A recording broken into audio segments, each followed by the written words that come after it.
जैसा कि हम लोग भली भांति इस बात से सचेत हैं कि पानी हमारे लिए कितना महत्वपूर्ण है। वर्तमान में जितनी तेजी से शुद्ध जल की खपत हो रही है, वहीं आने वाले समय में इंसानों के लिए शुद्ध जल यानी पीने का पानी लगभग खत्म ही हो जाएगा। वहीं बात की जाए गंदे अशुद्ध जल यानी खारे पानी, समुद्र के खारे पानी की, तो ये इस कदर बढ़ रहा है कि आने वाले कुछ सालों में कई देशों और शहरों को तबाह कर देगा, यानी कई देशों को विलुप्त कर देगा। ऐसे देश जहाँ करोड़ों लोग रहते हैं, जहाँ करोड़ों जिंदगियां रहती, आने वाले समय में वहाँ समंदर का राज होगा। अगर आप अंदाजा लगा सकते हैं कि आने वाले दिनों में सबसे ज्यादा किस किस चीजों की कमी होगी, तो अपना विचार कमेंट में जरूर लिखिएगा। आपको बता दूं कि हमारे देश का सबसे बड़ा महानगर मुंबई भी इसका शिकार बनेगा। आने वाले कुछ ही दशकों में मुंबई का बड़ा हिस्सा समंदर में समा जाएगा। जहां आज करोड़ों लोग रहते हैं, कुदरत की इस मार के चलते उन्हें सब कुछ छोड़कर अलग कहीं जाना होगा, यानी उन्हें पलायन करना पड़ेगा। और ये पलायन शुरू भी हो गया है। फॉर एग्जाम्पल, दुनिया के सबसे अधिक आबादी वाले शहरों में से एक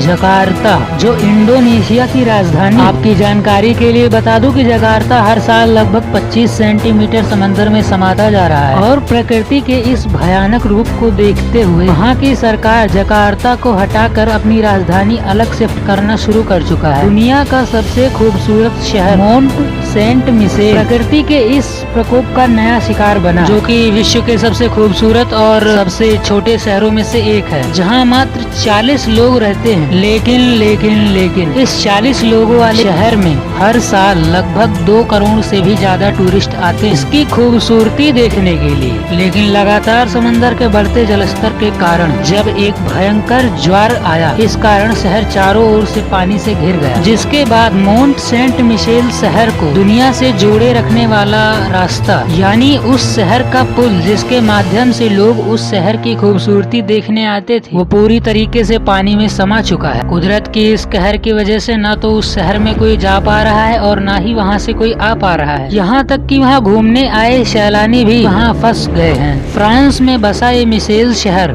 यूनेस्को के विश्व धरोहरों में से एक है, जो आने वाले कुछ ही सालों में समुद्र के भीतर विलुप्त हो जाएगा। लेकिन ऐसा क्यों हो रहा है? शुद्ध जल यानी पीने का पानी खत्म होना, समुद्र का खारा पानी यानी अशुद्ध जल का लगातार तेजी से बढ़ना, इसका क्या कारण हो सकता है? आज प्रकृति जो हमें अपना भयंकर रूप दिखा रही है, उसका जिम्मेदार सरासर इंसान ही, सबसे बड़ा कारण मनुष्य ही है। इंसानों ने प्रकृति के साथ इस कदर खिलवाड़ किया है कि इसका फल भी धीरे धीरे मिलना शुरू हो गया है। लगातार गर्म होती पृथ्वी, वायु प्रदूषण, ध्वनि प्रदूषण, हवा में लगातार बढ़ती कार्बन डाइऑक्साइड की मात्रा और पहाड़ जैसे दिखने वाले बड़े बड़े कचरे के ढेर, ये सारी चीजें कुदरत को कभी पसंद नहीं आई और इसलिए प्रकृति ने भी इंसानों से बदला लेना शुरू कर दिया। हवा में लगातार बढ़ते कार्बन डाइऑक्साइड और तरह तरह के हानिकारक गैसों की वजह से पृथ्वी लगातार गर्म होती जा रही है। और पृथ्वी के लगातार गर्म होने के कारण बड़े बड़े ग्लेशियर पिघल रहे हैं, जो करोड़ों अरबों टन मीठा पानी बर्फ के रूप में अंटार्कटिका में होता, वो सभी ग्लेशियर प्रदूषण और गर्मी की वजह से पिघल कर लगातार समुद्र के खारे पानी में मिलते जा रहे हैं, जिसके कारण समुद्र का जल स्तर लगातार तेजी से बढ़ता जा रहा है। लगातार समुद्र के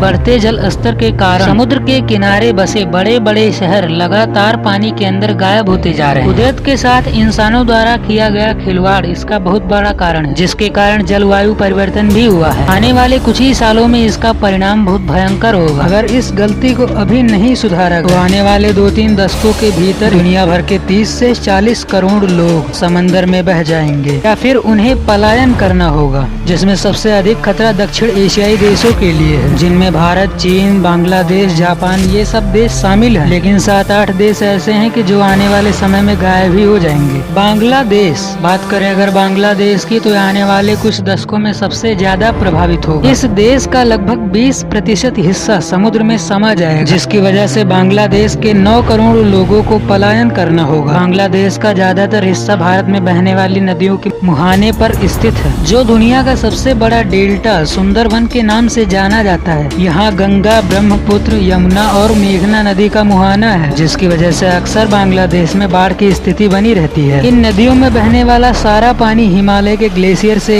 निकल के आता है। अगर जलवायु परिवर्तन का दौर जारी रहा तो आने वाले कुछ ही दशकों में बांग्लादेश लगभग खत्म हो जाएगा। मालदीव हिंद महासागर में स्थित एक द्वीप देश है जो समुद्र तल से केवल 1.3 मीटर की ऊंचाई पर है। साल भर यहाँ टूरिस्ट आते रहते हैं। इस देश की अर्थव्यवस्था ही टूरिस्ट पर निर्भर है। लेकिन अब मालदीव पर कुदरत का सबसे बड़ा खतरा है, क्योंकि समुद्र तल से लगभग 50 इंच की ऊंचाई पर स्थित ये देश हर साल लगभग 1 से 2 सेंटीमीटर समुद्र में समाता जा रहा है। ये जितना ही खूबसूरत देश है उतने ही बड़े खतरे के कगार पे खड़ा हुआ है। अगर जलवायु परिवर्तन की वजह से समुद्र का जल स्तर इसी तरह से बढ़ता रहा तो समुद्र में 3 फीट की वृद्धि इस पूरे शहर को निगलने के लिए काफी रहेगी। इजिप्ट। दोस्तों, इसके बारे में बताने से पहले मैं आपको ये बता दूं कि अगली वीडियो में मैं इसी पर पूरी डिटेल्ड में चर्चा करूंगा। इस देश को मेसोपोटामिया की सभ्यता और दुनिया भर को हैरत में डाल देने वाले पिरामिडों के लिए जाना जाता है। अब इस देश की चर्चा समुद्र के बढ़ते जल स्तरों के कारण होना शुरू हो गई है। साल 2050 तक इजिप्ट का शहर अलेक्जेंड्रिया समुद्र में पूरी तरीके से खो जाएगा। जलवायु प्रदूषण धीरे धीरे वहाँ पर बड़ी तबाही ला रहा है। चाइना। वर्तमान में चीन जिस तरीके से पूरी दुनिया में अपने व्यापार और जमीन को बढ़ाना चाहता है, वैसे ही कुदरत भी अपने समुद्री जलस्तर को बढ़ा चीन के इलाकों को लगातार समुद्र में डुबोता जा रहा है। इंसानों के द्वारा कुदरत के साथ ऐसा छेड़छाड़ करने की वजह से एशिया के सबसे बड़े ग्रोथ इंजन शंघाई का भी पानी में समा जाने का खतरा लगातार बना हुआ है। ऐसा वक्त भी आ जब इस शहर के आसपास के भी शहर पूरी तरीके से समुद्र में समा जाएंगे। चीन में 11 करोड़ लोग ऐसे हैं जो पहले से ही हाई टाइड की जद में आने वाली जगहों पर रह रहे हैं। शंघाई में हो रहे प्रदूषण पर अगर लगाम नहीं लगाया गया तो चीन के लोगों को बचाना मुश्किल हो जाएगा। दोस्तों, क्या आपको पता है कि इंडिया भी उन्हीं देशों की लिस्ट में आता है जहां सबसे ज्यादा खतरा होगा। इंडिया देश की 3 करोड़ 60 लाख आबादी भयंकर प्राकृतिक आपदा के खतरे में है। कहा ऐसा जा रहा है कि आज से करीब 30 साल बाद मुंबई, कोलकाता सहित कई तटीय इलाके डूबने की कगार पे आ जाएंगे, या फिर यूं कहें कि डूब ही जाएंगे। या फिर इन इलाकों में रहने वाले लोगों को हर साल भयानक समुद्री बाढ़ के लिए तैयार रहना पड़ेगा, जिनमें सबसे पहला नंबर है समुद्र के किनारे बसे सूरत। ये देश हीरे के कारोबार से पूरी दुनिया में मशहूर है। इस शहर की आबादी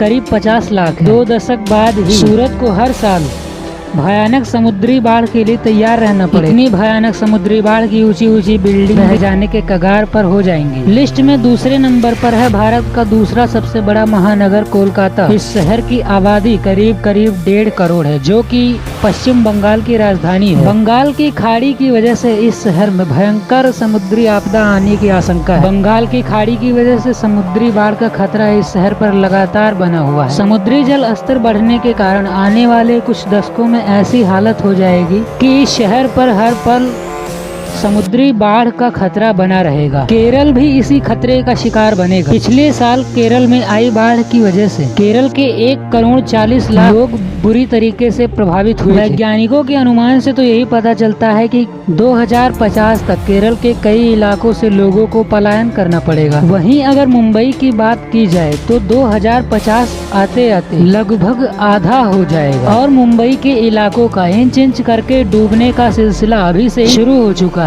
वहीं ओडिशा के पारादीप और घंटेश्वर जैसे इलाकों पर रहने वाले करीब 5 लाख लोगों को वहां से पलायन करना पड़ेगा, क्योंकि समुद्र का जलस्तर लगातार बढ़ने की वजह से अभी से ही वहां का समुद्री किनारा गायब होना शुरू हो चुका है। 2040 आते आते ये पूरी तरीके से गायब हो जाएंगे, जिसके बाद हर साल वहां पर समुद्री बाढ़ों का खतरा लगातार बना रहेगा। भारत के दक्षिण में बसे राज्य तमिलनाडु को भी इस खतरे का सामना करना पड़ेगा, जिसमें चेन्नई, तिरुवल्लुर और कांचीपुरम सबसे ज्यादा प्रभावित होंगे। 70 लाख की आबादी वाला हाल ही में बाढ़ का सामना कर चुका है। तो दोस्तों, ये थे कुछ दुनिया भर की ऐसी जगहें जिन्हें कुदरत के भयानक रूप का सामना करना पड़ेगा। उम्मीद करता हूँ कि आपको वीडियो पसंद आई होगी। अगर हाँ तो वीडियो को लाइक कीजिए और चैनल को सब्सक्राइब करके बेल आइकन को ऑल पे जरूर सिलेक्ट कर लीजिएगा। मिलते हैं आपको अगली वीडियो में, तब तक के लिए बाय बाय।